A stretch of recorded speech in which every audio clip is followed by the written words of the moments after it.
également. Donc, on vous remercie pour ça. Peut-être qu'on va encore attendre. Ouais, il est midi tout pile. Là, on est vraiment sur de la ponctualité top niveau. Est-ce que peut-être désactiver les micros? J'entends des petits bruits. Mais voilà, bon, je vous propose qu'on attende peut-être encore 1 ou 2 minutes de voir qui arrive. Et puis, on va démarrer.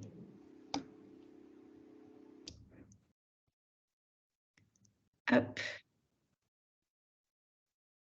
Ça arrive, ça arrive. On va pouvoir bientôt démarrer. Voilà, donc il y a Solène qui est avec nous, Solène de Yemanja, qui est là dans le chat, voilà, pour répondre à vos questions, pour vous aider s'il y a des petites demandes techniques. Donc voilà, n'hésitez pas à utiliser aussi le chat. Et nous, on est là avec Marie Vaillant de Yemanja et on va bientôt démarrer, le temps de laisser à tout le monde la possibilité d'arriver. C'est toi qui me dis quand je commence, Camille. Hein. Ouais. T'inquiète. J'essaie de voir un petit peu si on avait d'autres. On était un petit peu curieuse du taux de no-show. On avait 42 inscrits. Mais voilà, on va démarrer pour pas perdre de temps. On essaie de consacrer votre créneau de déjeuner. Donc, on va faire honneur à ça. Du coup, merci à nouveau d'être là pour notre webinaire autour de l'étude qu'on a menée cette année. On vous en dira un petit peu plus sur le pourquoi de cette étude, le contexte. Et du coup, ce que je vous propose, c'est peut-être de commencer par refaire les présentations. Et du coup, on y va, Marie. Je te laisse peut-être commencer par toi et bonjour à ceux qui nous rejoignent. Oui, je voulais peut-être prendre la main sur l'introduction très rapidement. Nous, on a proposé ce webinaire parce que il y a plusieurs personnes qui nous ont dit qu'ils n'avaient pas pu venir à un petit déjeuner de présentation des résultats de l'étude qu'on avait organisé. Donc, on s'est dit que ça pouvait être sympa de le faire de cette manière. Évidemment, moi en tout cas personnellement, je préfère toujours les conférences physiques à celles en ligne, mais c'est quand même un plaisir de vous parler aujourd'hui et on a inauguré nos nouveaux bureaux et je voudrais dire que pour ceux qui sont curieux de se déplacer et de venir voir des endroits, on accueille avec plaisir les visiteurs. Yemanja a été créé en 2016 avec la conviction qu'un aménagement de bureau, c'est un projet humain avant d'être un projet technique ou artistique et que le retour sur investissement et les investissements dans un aménagement, d'un réaménagement sont toujours importants, quel que soit le budget. Le retour sur investissement sera surtout RH. Et c'est quelque chose que nous avons développé et mis en œuvre de manière instinctive. Donc là, l'idée avec Comme on travaille, Camille et toute l'équipe Comme on travaille, c'était d'objectiver un peu cette idée et donc de faire cette enquête et d'écrire ces résultats. C'était une manière de réfléchir à la manière dont nous-mêmes on voit l'aménagement de bureau. Le déclencheur, c'est que depuis 3 ans, le sujet du bureau est très largement commenté. Même moi, quand j'écoute la radio le soir et le week-end, j'ai l'impression d'être encore au travail parce que tout le monde parle du rapport au bureau, du rapport au travail. Et évidemment, dans notre secteur, il y a beaucoup d'études qui sortent pour parler également de ça, du retour au bureau, du flex office, de l'ouverture des espaces de travail, des nouveaux modes de travail. Mais on a eu la sensation qu'il n'y avait pas de données objectives sur ce que font vraiment les entreprises. Même pour nous qui faisons ça toute la journée, si j'ose dire, c'est pas facile de synthétiser la tendance parce qu'on s'aperçoit que chaque projet a ses spécificités, chaque projet est différent. Voilà, donc c'était l'idée d'objectiver les choses. Et donc, l'avantage de Yemanja plus comme on travaille, c'est qu'on a des bases de données et un panel, je dirais, d'entreprises qui ont réaménagé, qui sont très variées, très complémentaires. Et donc, on espère qu'on va vous apporter aujourd'hui quelques données pertinentes. Voilà, j'ai fait plus que me présenter, Camille, j'espère que tu m'en voudras pas. Mais... Non, mais c'est la parfait. parole. Attends. Au contraire, c'est bien d'entendre les deux voix, ça rend toujours ça plus interactif et dynamique. Donc, merci beaucoup, Marie, pour cette intro. Donc, on va revenir sur la méthodologie de notre étude et on va revenir aussi sur les résultats en détail. Et avant ça, moi, je tenais aussi à me présenter pour ceux qui ne me connaissent pas. Donc, moi, je suis Camille Rabineau, je suis urbaniste, moi, de formation. Je suis la fondatrice de Comme on travaille. Et du coup, en tant qu'urbaniste, ça fait déjà 15 ans que je m'intéresse, moi, aux usages des espaces et 8 pour les espaces de travail. Et donc, avec Comme on travaille, nous, on est un peu comme Marie. On a vraiment la conviction que les projets d'aménagement sont des projets humains avant tout. Sauf que nous, on allait un cran au-delà, c'est que nous, on ne fait que ça, c'est-à-dire qu'accompagner les humains concernés par les projets d'aménagement. Voilà, on ne tient pas le crayon, on n'est pas les âmes les plus créatives du projet, mais nous, on va vraiment impliquer toutes les parties prenantes de l'entreprise dans la réflexion et puis on va accompagner le changement. Voilà, donc nous, on est vraiment un petit peu les bonnes fées qui viennent écouter, impliquer et parfois un peu soigner aussi les salariés qui sont concernés par ces projets. Du coup, alors Marie, tu as déjà dit beaucoup de choses, mais peut-être je refaire un petit focus sur le pourquoi de cette étude et la méthodologie. Donc, comme disait Marie, quand on a commencé à en parler de cette étude il y a bientôt 1 an, on a fait le constat qu'il manquait des infos très concrètes, vraiment sur ce que font ceux qui réaménagent leur bureau. Et donc, ce qu'on a voulu proposer, en plus de toutes les études qui sortent sur les aspirations autour du travail, sur le bureau de demain, nous, on a vraiment voulu proposer comme un petit trou de souris, moi j'aime bien dire ça, vraiment une fenêtre sur un échantillon de projets, un panel de projets. En partant d'un échantillon qui est qualifié, puisque ce sont nos clients, et c'est vrai, comme disait Marie, et ça se retrouve, vous verrez dans les statistiques, que à nous deux, on balaye quand même une grande diversité de clients. Et donc, ça veut dire qu'on a posé les questions non pas de ce que veulent faire les entreprises qui ont un projet de réaménagement demain, un jour, mais bien ce qu'elles ont fait comme choix et de manière encore plus pertinente, ce qu'elles ont fait très récemment, puisque vous le voyez dans nos répondants, notre panel de 40 répondants, je disais une fenêtre sur 40 projets récents, eh bien on a 80% de ces projets qui ont été faits entre 2021 et 2023, donc c'est vraiment une vision très actuelle du bureau qui se réaménage aujourd'hui, qui se réaménage après la pandémie.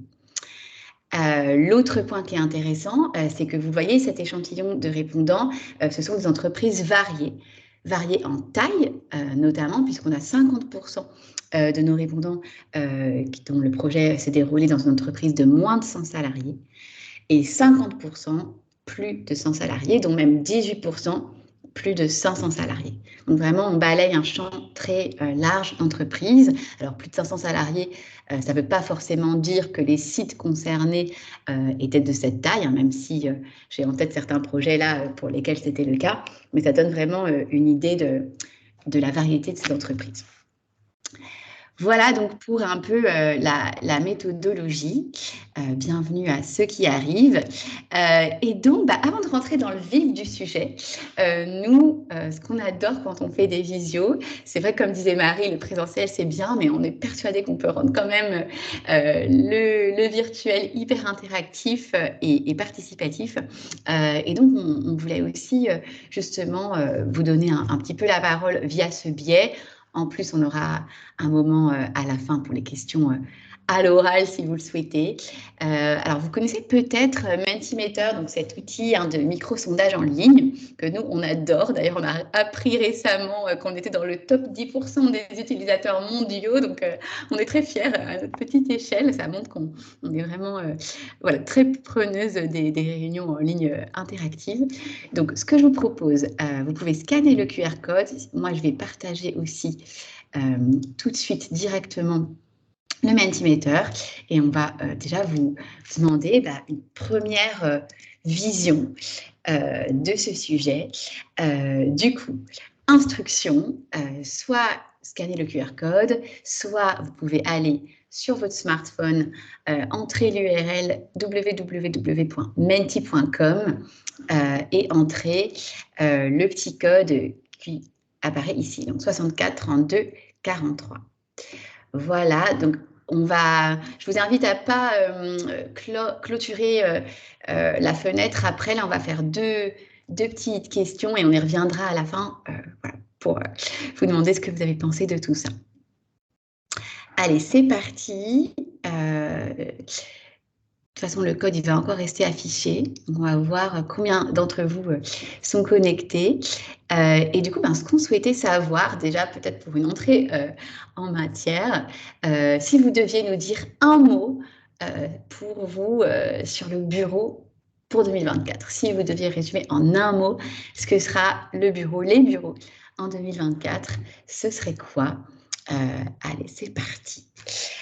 On y va, c'est ça qu'on aime, c'est quand ça apparaît dans tous les sens en direct, c'est toujours très satisfaisant. Donc on y va. Allez. On a le coworking qui, voilà, toujours en développement. Ce n'est pas le naufrage de WeWork qui va enrayer ce développement du coworking. Convivialité, chaleureux, créatif, hybride, différent, décloisonné, partage, retrouvailles, ambiance, conviviaux, destination. C'est pas mal tout ça. Hein. Ok. Et alors, attention, maintenant, on va rentrer encore plus dans le vif du sujet parce que ce qu'on voulait faire, c'est vous demander de prioriser parmi tous les sujets sur lesquels on a obtenu des données dans notre étude. Qu'est-ce que vous voulez qu'on aborde en priorité? Par quoi vous voulez qu'on commence? Et on va s'adapter en live. On va commencer par ce qui vous intéresse le plus. Alors là, c'est un système où il faut classer les sujets. Donc, allez-y, vous faites glisser les propositions en fonction de ce qui vous intéresse le plus. Est-ce que c'est les motifs et bilans des projets? Est-ce que c'est la configuration avant-après? Est-ce que c'est le flex office? Est-ce que c'est le poste de travail? Est-ce que c'est les espaces communs? On y va. Allez, et on va s'adapter après en direct. On tente des trucs, on est comme ça, nous on tente des trucs. On fait les acrobates. Allez, on vous laisse encore peut-être un petit temps. Et puis ensuite, ce sera Monica de mon équipe qui sera la garante qu'on respecte bien le choix, l'ordre choisi par vous. On est pas mal, hein? Ok. 14. Tout à l'heure, on avait aussi 14. Alors, du coup, je ne sais pas si on aura plus. Je vous propose qu'on s'en tienne à ça. Donc, en premier, le flex office. En deuxième, ça bouge. ça bouge. Bon, du coup, je vous propose qu'on s'arrête là. Je crois que je peux clôturer. Attendez, parce que sinon, hop, voilà. Ça y est, le vote est clos. Donc, on s'en tiendra à cet ordre. Motif et bilan, puis flex office, configuration avant-après, espace commun, et on terminera par le poste de travail. Je trouve que déjà, je ne sais pas ce que tu en penses Marie, mais déjà ce vote en lui-même est très intéressant. Oui, merci beaucoup parce que moi j'ai surtout bien aimé sur les mots là. On voit que l'aspect convivial, on a beau avoir entendu énormément que le bureau a un rôle dans le lien social, etc. On en parlera. On voit que c'était quand même spontanément ce qui a été écrit pour 2024, la convivialité. Alors, du coup, là, c'est là que je vais faire appel à la mémoire. On a dit qu'on commençait par les raisons et bilans, c'est ça qu'on a dit. Ça tombe bien, c'était les premières slides. Donc, comme quoi, jusque-là, tout va bien. Alors, quel a été le moteur, quels ont été le moteur des projets d'aménagement pour nos répondants? Ça, c'est vraiment quelque chose qu'on cherchait à creuser, hein, parce qu'on voit quand même beaucoup de motifs différents. Et du coup, c'est un résultat intéressant. Et puis, bon, ça se constate aussi sur le terrain. Plus que le besoin de changer d'adresse, plus que le besoin peut-être de rénover des locaux qui seraient vieillissants, bienvenue à ceux qui sont allés chercher leur sandwich avant de venir. Donc on vient de commencer à rentrer dans le vif du sujet de nos résultats. On a demandé juste avant à nos participants de choisir par quel sujet ils voulaient commencer. Et donc, on commence par le numéro 1, c'est-à-dire motivation et bilan des projets. Et donc, ce que j'étais en train de dire, c'est que, bien, plus que le besoin de changer d'adresse, on entend ça parfois, hein, se rapprocher peut-être plus des cœurs de ville, des quartiers vivants, pour des entreprises qui avaient pu, avant la pandémie, s'éloigner. Et bien, en fait, nous, parmi donc, le panel de répondants qu'on a eu, c'est vraiment le besoin d'intégrer de nouveaux effectifs ou de nouvelles équipes qui est le moteur des projets d'aménagement, donc pour 66% des répondants. Donc, c'est quelque chose d'intéressant pour nous. Ça montre que finalement, la croissance et la réorganisation des entreprises, ce sont vraiment les moteurs des projets d'aménagement et ça confirme aussi à quel point le sujet de l'aménagement des bureaux, il est intimement lié aujourd'hui aux transformations d'entreprises. Alors, juste derrière, ça ne vous surprendra pas, hein, c'est le fait de redonner envie de venir au bureau. C'est un peu le Graal que cherchent à atteindre les entreprises. D'ailleurs, on voit avec tous les débats en ce moment qu'elles le font parfois par la manière forte. En tout cas, c'est la deuxième motivation de ces projets que nous avons passés au crible. Alors, justement, est-ce qu'elles y parviennent à faire revenir les gens au bureau? Quel est le bilan de ces projets selon leurs porteurs, puisque c'était en tout cas nous à cette cible qu'on s'adressait, hein, on a ciblé des personnes qui avaient porté des projets. Et clairement, ce qu'on voit d'après notre étude, c'est que le bilan, il est très bon. Quand on voit ça, on pourrait presque se dire que les projets d'aménagement de bureaux, c'est des quick wins pour les entreprises. Alors, quick, ça dépend des projets. Il y en a qui sont très longs, et je sais qu'ici, il y en a parmi vous qui en ont porté des très longs. Mais en tout cas, on peut se dire que le résultat, il est presque garanti. Le résultat positif est presque toujours garanti. La preuve, 83% dans nos résultats des répondants estiment que le projet est réussi. Et même pour 28% d'entre eux, il va au-delà des attentes. Donc, on avait voulu entrer un petit peu plus dans le détail, savoir en quoi justement ces projets étaient une réussite. Et donc, vous voyez que 94%, c'est quand même un excellent chiffre, de nos répondants estiment avoir donné envie aux équipes de revenir au bureau. Alors moi, ce que je trouve assez marquant dans ces résultats, c'est que c'est 94% qui estiment avoir donné envie de revenir, mais seulement entre guillemets 66 qui estiment avoir amélioré la présence au bureau, enfin augmenté la présence au bureau, et donc 3% seulement de tout à fait. Donc, on voit qu'entre donner envie de venir et faire qu'on vienne vraiment, il y a quand même un décalage. Là, je trouve ça intéressant. Et d'ailleurs, je me dis que c'est peut-être à mettre sur le compte aussi parfois des accords de télétravail et des mécanismes de télétravail qui sont un peu rigides, avec des jours fixes ou un nombre de jours assez fixes, et que peut-être ça serait aussi quelque chose sur lequel travailler pour tout simplement faire passer l'envie, de l'envie à l'action, quoi. Donc, autre bon résultat, 93% estiment avoir amélioré la marque employeur. Donc, c'est le sens du petit verbatim là, que vous voyez sur la slide. Et puis, vous voyez les autres items aussi qui sont vraiment très bons sur l'utilité du bureau, sur l'image de l'entreprise et il y avait aussi le bien-être des équipes. Donc, ce qui est vraiment intéressant là, c'est que ça nous donne la mesure. C'est pas pour s'auto-congratuler tous, parce que je pense qu'ici, on est tous plus ou moins dans l'écosystème et on a tous porté des projets. C'est pas juste pour se jeter des fleurs, mais c'est qu'on peut se dire que finalement, les projets d'aménagement de bureaux, qui sont des vrais investissements pour les entreprises, ça peut être une vraie source de fierté, de cohésion et véhiculer du positif dans l'entreprise. Je check un petit peu le timing, mais ça va. Alors, Monica, quel était le deuxième sujet au classement de nos sujets? C'est le Flex Office qui arrive en deuxième position parmi les sujets. Voilà. Donc, on n'est pas surpris. On n'est pas surpris. C'est vrai que le flex office, hein, Marie, on ne sait plus trop s'il faut dire que c'est le mot qui est sur toutes les lèvres ou si c'est le mot dont il ne faut pas prononcer le nom. C'est un peu les deux. C'est un peu les deux.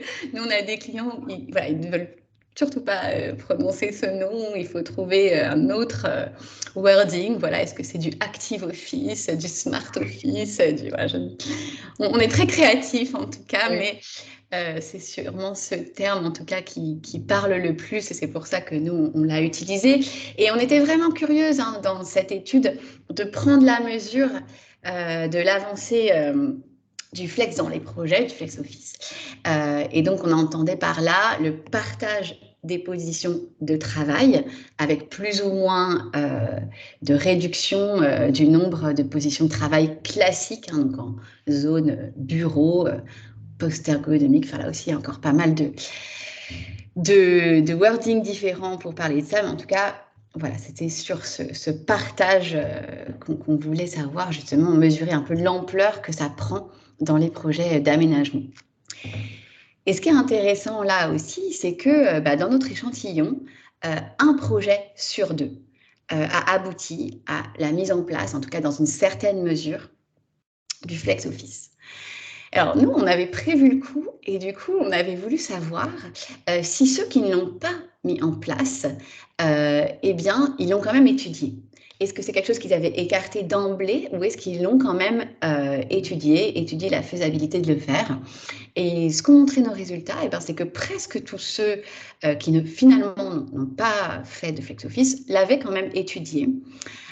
Et s'ils l'ont écarté, c'est soit qui jugeaient incompatibles leurs habitudes de travail avec ce système, soit en deuxième qu'ils ont eu peur de dégrader les conditions de travail. Donc ça, quand même 26%. Donc ça, c'est intéressant parce que ça montre même finalement un peu dans notre univers, hein, de directeurs d'environnement de travail ou de personnes qui portent ces projets en interne, que le flex office peut être encore assez souvent assimilé à une dégradation des conditions de travail. Et puis, parmi les autres raisons qui ont pu être mentionnées par les personnes, enfin par les projets qui n'ont pas implanté, il y avait par exemple le veto d'un directeur général, la frilosité des représentants du personnel, ou encore des raisons qui étaient en lien avec l'optimisation immobilière, soit finalement le flex office ne permettait pas une si grande, enfin une vraie optimisation immobilière, ou simplement il n'y avait pas de pression des mètres carrés pour le faire et donc ça n'a pas été retenu. Alors, on a voulu aussi connaître un peu le taux de partage choisi dans les projets qui l'ont mis en place et on a eu pour résultat que 70% des répondants ayant mis en place le Flex Office ont opté pour un taux supérieur à 50%. Voilà, donc là, bon, c'est des résultats à prendre un peu avec des pincettes parce que c'est vrai qu'on a pu se dire est-ce que vraiment la question a été bien comprise, mais en tout cas, c'est quand même intéressant de voir que la grande majorité des projets restent dans quelque chose d'assez, voilà, quand même assez confortable en matière de nombre de positions de travail classiques bureaux proposées. Alors, toujours sur ce sujet du flex, on a voulu là aussi savoir un peu les règles qui s'appliquent pour ces projets qui implantent le flex office. Et on voit dans nos résultats que c'est la zone d'équipe souple, voilà, moi j'appelle ça comme ça, hein, qui est la plus répandue, c'est-à-dire oui, le fait d'avoir des zones d'équipe, mais la possibilité de s'installer partout, même en dehors de sa zone. Ça, c'est 60% des projets qui ont opté pour ce principe. Et ensuite, la règle quelque part de fonctionnement la plus adoptée, c'est le clean desk. Bon, c'est vrai qu'on peut se dire que c'est peu, 45% finalement, même si ça vient en deuxième. Ça restera un peu parmi les mystères de ce questionnaire. Est-ce que ça veut dire que finalement, voilà, les personnes se rassoient plus ou moins toujours au même endroit et laissent des affaires? Est-ce que c'est parce qu'on a mis à la fin de la journée et que du coup c'était un clean desk pratiqué différemment qu'à la fin de la journée qui s'applique? Voilà, ça fait partie des choses qu'on pourra essayer de creuser voilà, différemment. Alors, je crois qu'on a fait le tour pour le sujet du flex. Qu'est-ce qu'on avait d'autre du coup en troisième, Monica? Quel était On va petit à petit, on va baisser dans les préférences, mais c'est quand même intéressant. Qu'est-ce qu'on avait Donc, du coup? le prochain sujet que nous souhaitons aborder est celui des configurations des bureaux avant et après les projets. Alors, très bien, le avant-après, et ça, c'est ici. Alors, on a voulu savoir justement dans notre étude un peu la photo avant-après. Donc c'est bien parce que ça fait complètement écho à ce qui vient d'être dit sur le flex. Donc avant les projets, un de nos répondants sur deux disposait de bureaux fermés. Après, on passe à seulement 32%.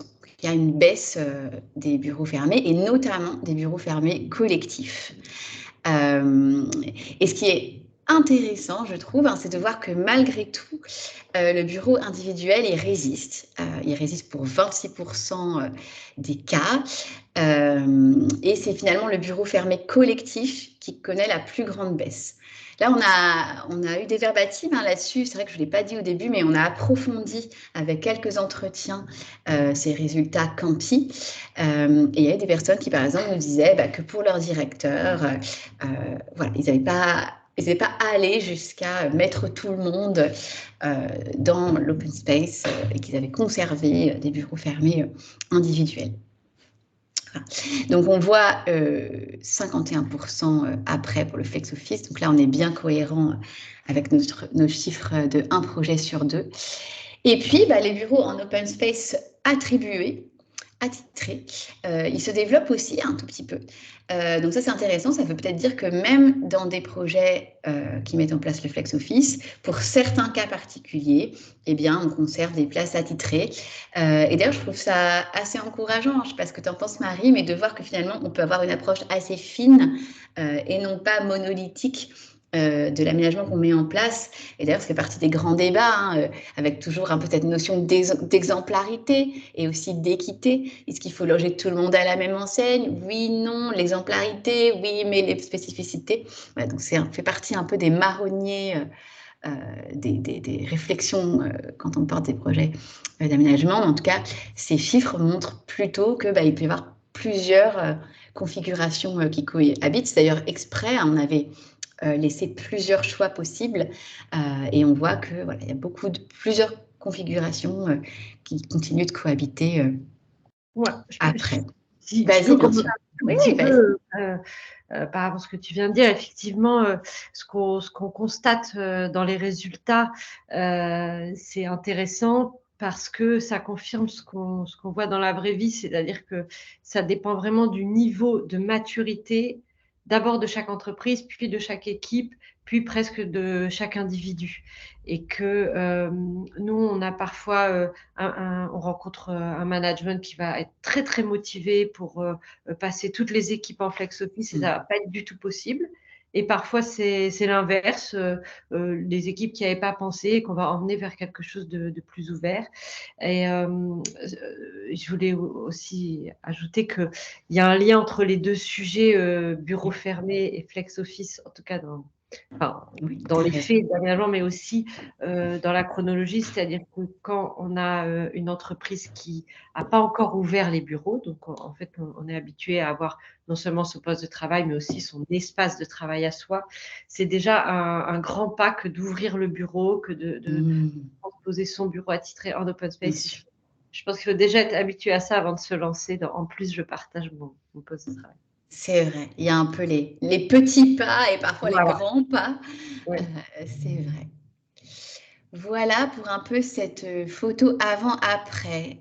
Alors, est-ce que le sujet suivant ne serait pas, du coup, les espaces communs? C'est ça. C'est ça. Ah, j'ai bien retenu.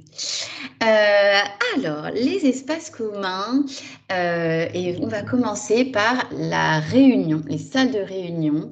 Voilà, c'est le mal du siècle, hein, la réunionnite, et clairement, ce ne sont pas les projets d'aménagement qui diront le contraire, puisque on a posé la question à nos répondants de l'importance qu'a eu ce sujet des salles de réunion dans leur projet. Et donc, pour 73% d'entre eux, il s'agissait avant tout de répondre. Alors, oui, c'est ça. Pour 73% d'entre eux, il s'agissait avant tout de répondre à un manque de salles.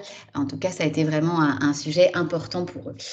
Et quand on regarde ce qui a été fait pour les salles de réunion, on se rend compte qu'il y a eu des améliorations considérables qui ont été apportées dans ces projets d'aménagement sur les salles de réunion, puisque 69% en ont augmenté le nombre, 64% ont amélioré leur branchement et équipement IT, 59% ont amélioré la personnalisation, la décoration et l'ergonomie. Pardon, 59% la personnalisation, j'ai vu la remarque de Nicolas, du coup ça m'a fait réagir, la décoration et 56% l'ergonomie et la qualité du mobilier. Alors, ouais, on est comme vous, Nicolas, nous aussi on a été surpris du résultat sur l'isolation acoustique. Peut-être, Marie, tu auras une autre interprétation, mais moi je le comprends peut-être comme les espaces de réunion étant finalement des espaces fermés par définition, peut-être que l'accent sur le traitement acoustique aura plutôt été mis ailleurs, et notamment sur les espaces ouverts. On sait que c'est vraiment ça, parfois, le casse-tête d'accorder un bon traitement acoustique dans les espaces plus ouverts, notamment pour faire cohabiter des activités différentes. Mais peut-être, Marie, tu veux compléter de ton propre regard. Oui, je pense qu'il y a peut-être un petit biais entre ce qu'on appelle l'isolation acoustique et le confort acoustique. Il y a toujours un gros sujet sur l'isolation acoustique, c'est-à-dire est-ce que quand je suis en train de parler dans cette salle de réunion, on m'entend à côté? Et ça, je dirais que c'est un prérequis technique incontournable, et que quand les équipes souffrent du manque d'isolation de leur salle de réunion, alors dans ce cas, c'est presque le sujet numéro 1. En revanche, Camille, toi, tu évoques le confort acoustique, c'est-à-dire que ce soit pas trop bruyant dans son ensemble, l'endroit où on travaille. Et là, oui, c'est moins une demande pour les salles de réunion à cause de ce que tu viens de dire. Ça va être plus dans les open space où on va les espaces ouverts. Un bon confort acoustique. Donc, moi, je pense qu'on peut en déduire que ça n'a pas été considéré comme quelque chose de plus important que déjà d'en avoir suffisamment des salles et ensuite qu'elles soient bien équipées pour l'IT. Voilà. Oui. L'isolation acoustique, c'est inhérent au fait d'avoir une salle de réunion, en compte ce qu'il y a à côté. D'autant plus qu'on peut se dire qu'un projet d'aménagement souvent va avec aussi soit une réhabilitation de l'existant ou l'aménagement d'un bâtiment neuf, et donc les performances un peu intrinsèques, comme tu dis, du cloisonnement. Voilà, bon, pour moi, c'est comme ça que j'interprète en effet que c'est un peu intrinsèquement inhérent aux salles de réunion qui sont des espaces fermés. Donc voilà, mais c'est vrai, je suis d'accord, ça peut surprendre. Du coup, ça c'était pour la première partie sur les espaces communs. Et puis, du coup, vous inquiétez pas, on a prévu, vous allez pouvoir prendre la parole même de vive voix très bientôt. On a bientôt fini. On a prévu encore des petits Mentimeter juste après, mais vous pourrez prendre la parole de vive voix. Alors, donc sur le reste des espaces formels, communs, on a un petit peu tout regroupé sous cette bannière des espaces informels. Et là, c'est vraiment intéressant aussi parce qu'on a la photo avant-après. Et ce qu'on voit, c'est que ce sont les espaces de convivialité qui se développent. Donc, ils existaient déjà avant, mais 72% de nos répondants en déploraient le manque. Et on voit qu'ils deviennent vraiment incontournables après. Qu'ils soient plutôt centraux, un grand espace équipe, un grand espace convivialité, déjeuner, ou répartis en plusieurs coins, qui étaient là dans la proposition, plusieurs coins café, tisanerie. Donc on voit que c'est vraiment ce type d'espace qui augmente beaucoup avec les projets, et le reste un peu moins. Par exemple, tout ce qui est plus autour de la détente, du bien-être, ça connaît une moins forte progression. On avait proposé l'espace de jeu, espace de sieste ou espace zen, salle dédiée au sport. D'ailleurs, vous voyez que c'est intéressant, ça reste complètement au même niveau. Donc moi, j'analyse ça un peu comme un recentrage finalement des efforts de l'employeur en matière de tout ce qui peut relever un petit peu du périphérique au travail ou du complémentaire au travail. Eh bien, un recentrage sur la convivialité, le lien social, parce que vous avez tous mis finalement dans le nuage de mots au départ, plus que sur le bien-être, même si c'est des choses qui restent prisées des salariés. Alors sans doute qu'avec un panel différent, par exemple si on avait eu un échantillon avec que des sièges sociaux des grands groupes du CAC 40, sans doute qu'on aurait eu des résultats un peu différents. Mais je trouve ça justement intéressant avec un panel varié qui inclut aussi des petites entreprises, de voir que ces espaces tournés vers le bien-être se développent moins que les espaces tournés vers le lien social, la convivialité. Et puis, on voit les bibliothèques qui font leur apparition. Ah oui, pardon, j'espère les bibliothèques. Voilà. Donc ça, c'est aussi à noter. Mais vas-y, Marie, si tu voulais rebondir. Je voulais faire un petit commentaire sur la sieste et le sport qui n'enlève rien à ce que tu as dit, Camille, sur le fait que la priorité, c'est effectivement d'échanger avec ses collègues quand on vient au bureau. Je pense qu'il y a un biais aussi mètre carré disponible que finalement, bon, je pense qu'on n'a même pas regardé, nos répondants sont beaucoup en région parisienne et chaque mètre carré, évidemment, coûte très cher. Et que donc la salle de sport, je pense qu'elle est très demandée, souhaitée, envisagée, mais c'est vrai qu'elle prend énormément de mètres carrés. Et moi, je voulais saluer la sieste parce que c'est un sujet que moi, j'aime bien et qu'on aborde souvent, mais qui est délicat, enfin, qui n'est pas du tout évident. Et je trouve qu'un progrès de 5%, de 7%, c'est vrai. C'est déjà très significatif. Ah oui, c'est vrai, c'est vrai, c'est vrai. C'est vrai, mais voilà, comparativement, ça progresse quand même moins que les espaces plutôt liés à la convivialité et même à la restauration d'ailleurs. Ok, et bien du coup, on va arriver à notre dernier thème, c'est parfait, on tient bien le timing, on aura ensuite juste les petits sondages de fin, et du coup, le dernier thème, et c'est d'ailleurs assez drôle, puisque on a posé, nous, la question du poste de travail.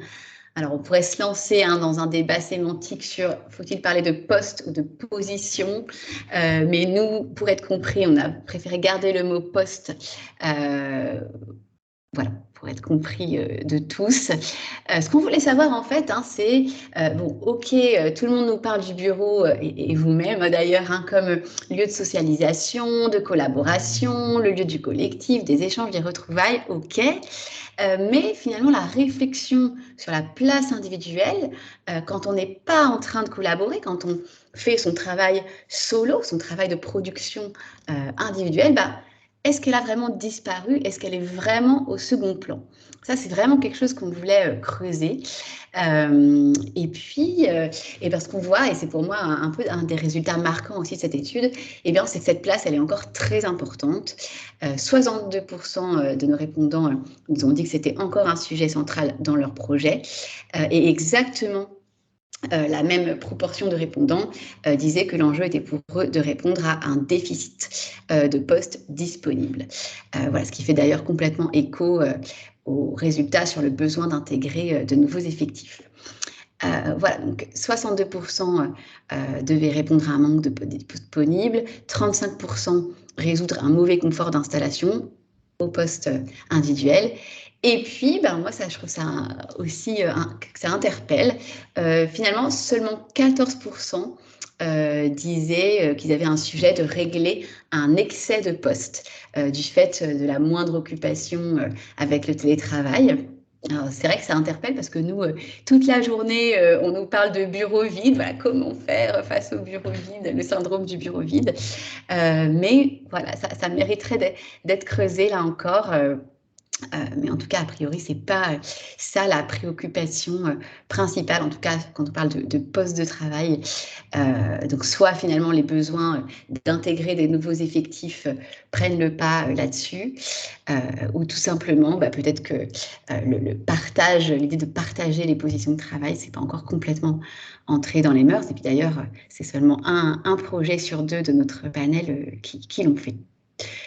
Voilà, je pense qu'on a fait un petit peu le tour des résultats selon votre propre hiérarchie des sujets. Et du coup, avant de vous donner la parole pour poser peut-être à l'oral des questions ou faire des remarques directement, on vous propose de repasser sur notre Mentimeter et on avait des petites questions complémentaires pour vous.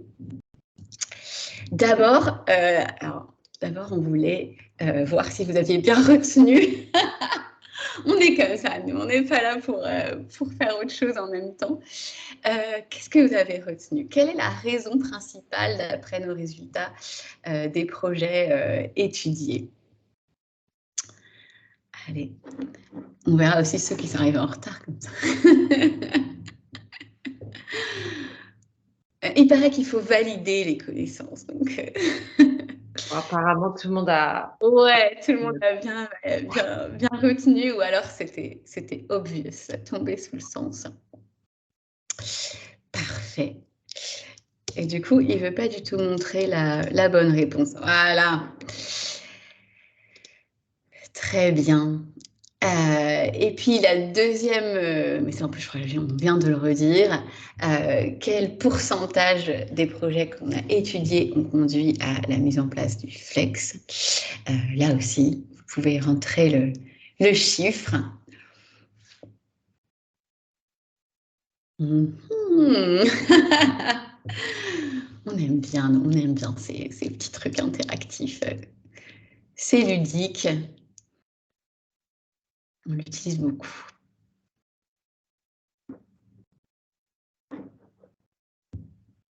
Allez.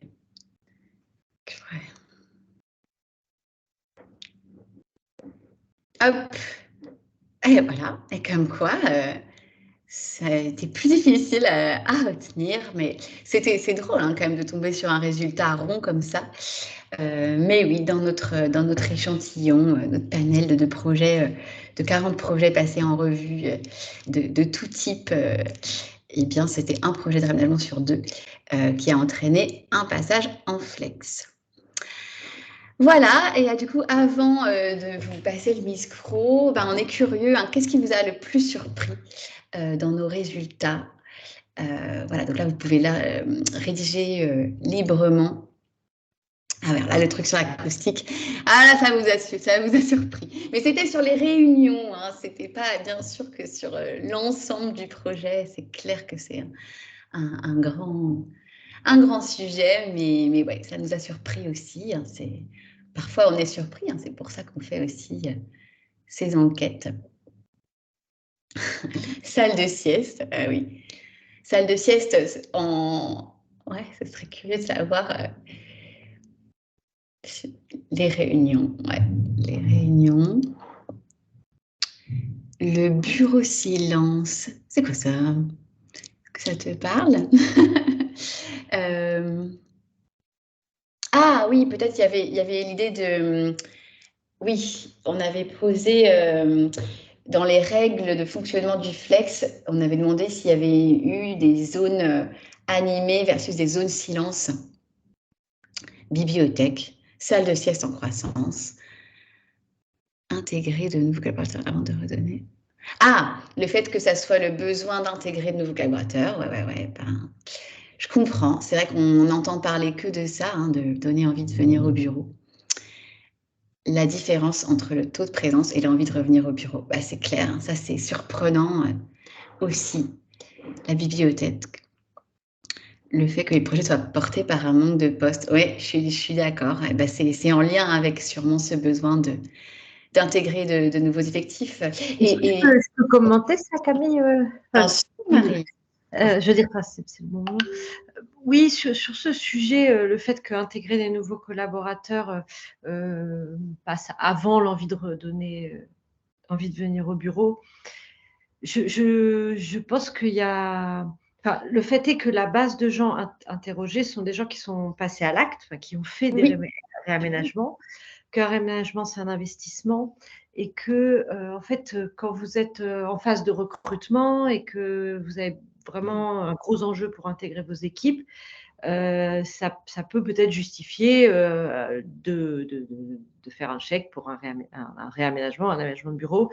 Tandis que quand vous êtes en train de vous poser des questions sur comment je fais pour faire revenir les gens au bureau, etc., peut-être que c'est plus compliqué de débloquer le budget d'aménagement. Donc, comme les gens l'ont fait là, je pense que ça veut dire que, sans surprise, presque, j'ai envie de dire, nos clients sont des gens qui sont dans une phase peut-être de développement qui leur a permis aussi de faire ces projets.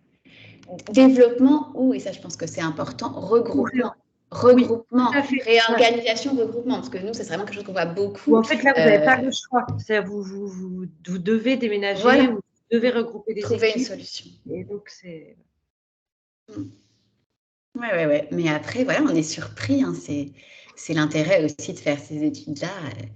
Et il y a toujours un peu, bien sûr, un biais, une petite marge d'erreur, mais là, c'était quand même un résultat assez marquant.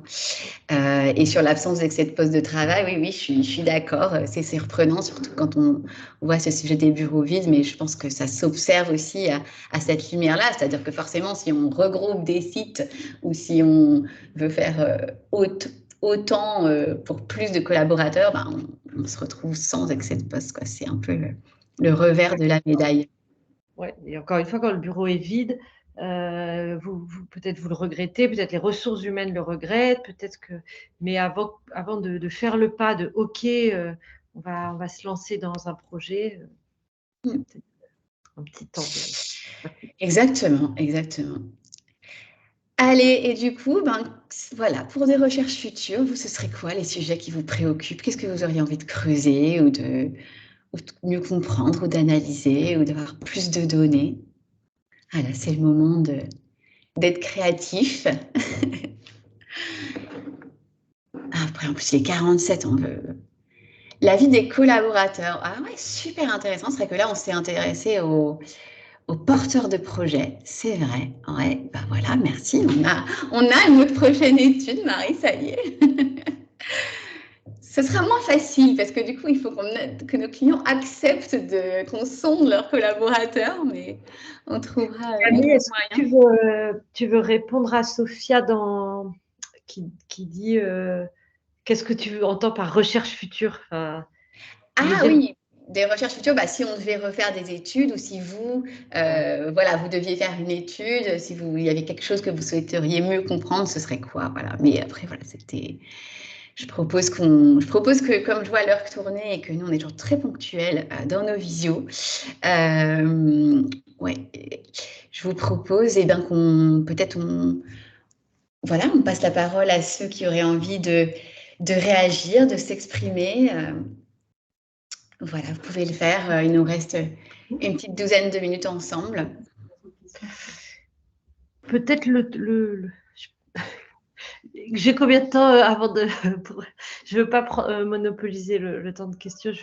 Vas-y, Marc, vas-y. C'est très intéressant les réponses là, sur les recherches futures. Je suis d'accord. Je crois que en tout cas, les 5 premiers sujets, c'est vraiment des sujets qui nous mobilisent presque au quotidien. Je ne dis pas que les espaces extérieurs, oui, on adore, mais c'est vrai que c'est plus compliqué. Mais je veux dire, ça dépend moins de nous. Mais je trouve que c'est très intéressant les sujets. Et nous, je sais qu'on a nommé une coordinatrice RSE, on est à fond sur ce sujet. Et les autres sujets-là ont l'air très pertinents. Merci. Et puis, pour lancer la discussion, je propose de faire tourner la petite roulette, parce qu'on voulait finir par la petite roulette. Et du coup, j'ai vu que quelqu'un a mis quelque chose sur est-ce que les collaborateurs dans la vraie vie aiment les open space? Et alors, il se trouve que comme on travaille, nous, on avait fait une enquête qualitative. Donc là, pour le coup, sur la base d'entretien, donc une quarantaine d'heures d'entretien avec des salariés cette fois-ci, issus de tout un tas d'industries, d'âges différents, des hommes, des femmes, tous les profils. Et là, c'était vraiment sur la relation au bureau. Ça s'appelle le bureau, une aventure humaine.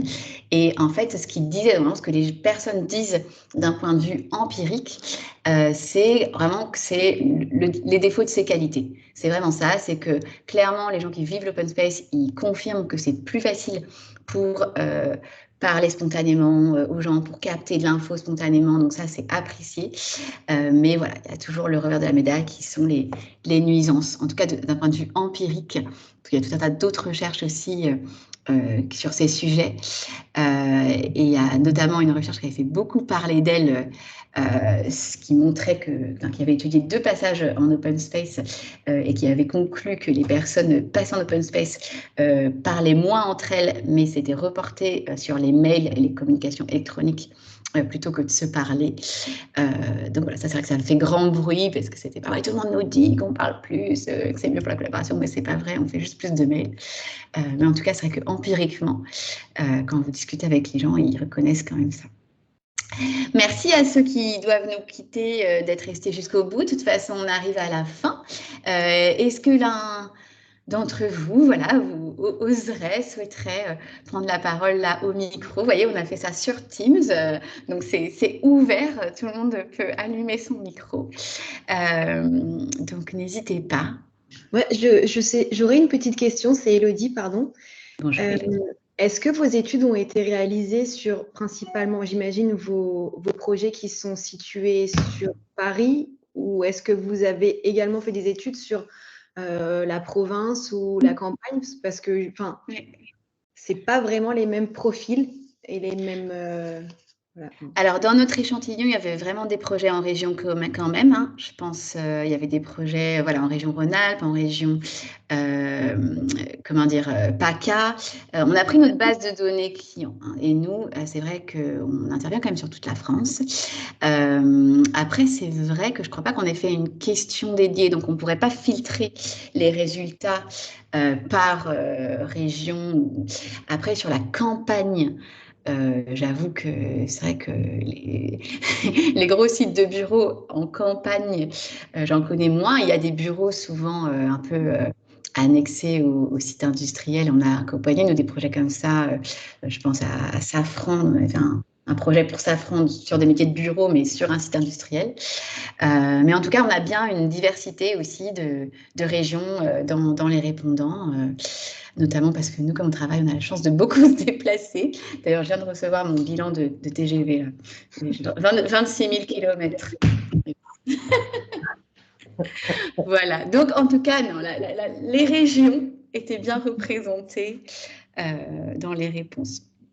Et merci à tous ceux qui s'en vont. Voilà. Est-ce qu'il y aurait d'autres personnes qui voudraient prendre la parole, dire quelque chose? C'est Solène. Oui, bonjour Camille, bonjour à toutes de l'équipe. Moi, j'avais une petite question au sujet des entreprises qui n'ont pas mis en place le flex office en raison d'habitudes de travail incompatibles.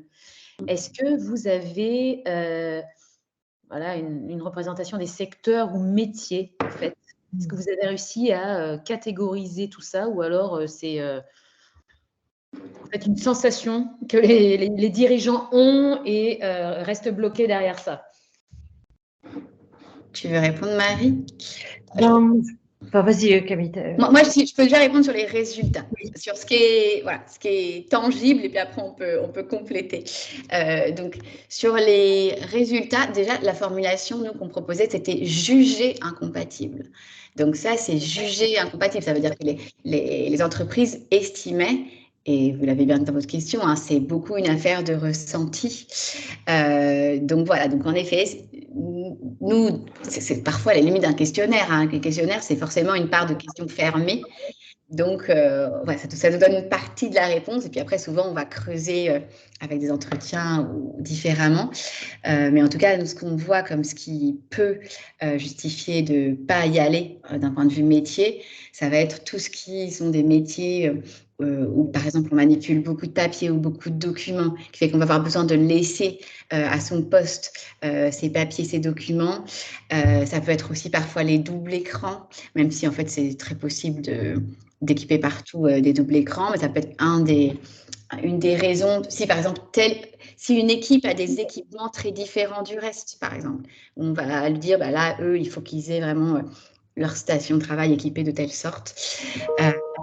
Et aussi peut-être, alors ça c'est un peu contre-intuitif, mais parfois les métiers qui sont les plus sédentaires, c'est-à-dire des personnes auxquelles c'est moins facile de vendre le côté vous allez bouger dans votre journée, donc vous aurez accès aussi à plein de nouveaux espaces collaboratifs. Il y a quand même des métiers qui sont quand même plus postés. Et donc, dans lesquels les entreprises vont dire non, on veut leur assurer quand même vraiment un bon confort, avoir leur poste, même si on sait que parfois, pour ces métiers très postés, pouvoir changer de place, changer de voisin, ça amène aussi justement une variété dans les journées de travail. Mais en tout cas, voilà, moi, aux raisons comme ça qui me viennent sur les spécificités métiers. Et puis sans compter bien sûr des raisons médecine du travail, parce qu'il y a ça aussi, parfois c'est des collaborateurs d'un point de vue personnel qui ne vont pas pouvoir jouer le jeu. Voilà. Enfin, jouer le jeu. Je ne dis pas ça de manière... comment dire Tu voulais dire quelque chose, Marie, peut-être en complément? Non, j'allais répondre ça en gros. C'est bien, on est alignés. Bon, je vois qu'il est 56. En tout cas, on a bien tenu le timing. On peut en être content. Voilà, est-ce qu'il y avait déjà une autre ultime prise de parole ou question ou remarque? Ça peut être de tout ordre. Voilà, si c'est encore possible pour les quelques minutes qui restent. Et puis sinon, je crois que Solène vous a partagé tous nos liens pour télécharger le rapport complet si vous ne l'avez pas encore fait. On a donc fait le replay. Je ne sais pas du tout encore comment on va le diffuser. On va brainstormer dessus avec Yemanja, mais en tout cas, il existe. Et du coup, si c'est tout, merci en tout cas à Élodie et Solène d'avoir posé des questions à l'oral. C'est toujours très, très sympa. Et puis, on vous dit un bon jeudi, un bon appétit. Merci d'être venu. Merci pour la présentation. Bon après-midi. Merci.